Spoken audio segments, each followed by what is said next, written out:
Guys, hal ini yang buat kalian itu akan dilirik ketika wawancara atau interview lamaran kerja.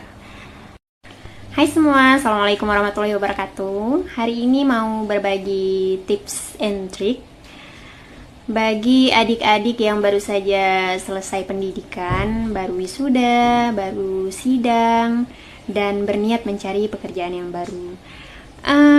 Kali ini kita mau semedis, semenit edukasi berkaitan dengan interview. Oke, stay tune ya. Yang pertama namanya grooming. Look kamu, penampilan kamu ya. First impression. Gimana ketika pertama kali orang yang ngewawancarain kamu tuh ngelihat kamu. Mulai dari penampilan, wangi yang kamu kenakan, itu semua memberi kesan pertama ya, first impression bagi kamu yang melakukan proses interview di lamaran kerja.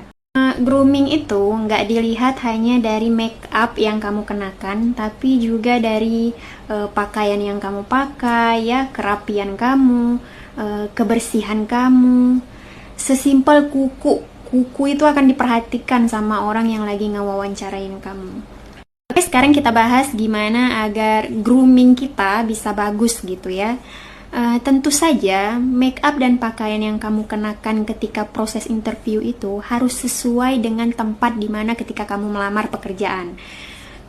Oke, next. Jika kamu melamar pekerjaan di bidang misalnya perkantoran, marketing misalnya gitu ya, pemasaran dan lain-lain sebagainya, berarti look yang kamu tampilkan harus sesuai dengan tempat di mana kamu melamar tersebut. Misalnya pakai jas yang bagus, kemeja yang bagus, atau celana yang rapi, sepatu yang rapi, sampai ke kuku kamu ya, yang harus terawat itu. Nggak harus, orang-orang beda-beda ya, ada yang kukunya panjang, ada yang kukunya pendek. Saya nggak mau bahas boleh atau enggaknya, tapi saya mau bilang terawat atau enggak. Jangan nanti tiba-tiba udah kukunya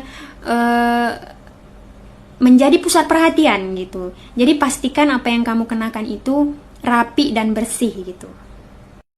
Atau jika kamu melamar pekerjaan di bidang pendidikan ya, entah nanti kamu melamar sebagai dosen atau kamu melamar sebagai guru, nah itu juga harus kamu sesuaikan pakaian kamu dengan tempat di mana kamu melamar. Karena beda-beda tempat mereka punya rules yang beda, punya standar yang beda. Ada sekolah yang kalau kita lamar di sekolah ini, misalnya mereka pakaiannya harus panjang, harus pakai pakaian yang panjang lah, yang syar'i gitu. Nah, kamu ikuti ya.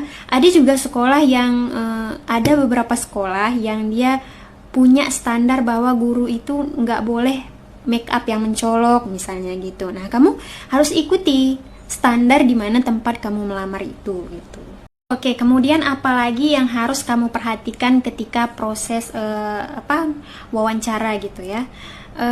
Postur tubuh ya, pembawaan diri kamu gitu, harus percaya diri, nggak boleh membungkuk atau gemetar gitu ya. Gemetar itu gimana cara meminimalisirnya? Sebelum kamu masuk ke dalam ruang wawancara itu, kamu harus tarik nafas dulu. Ada berbagai macam rumus tarik nafas supaya bisa tenang gitu ya. Ada yang 4-5-8, ada yang 4-7-8 gitu.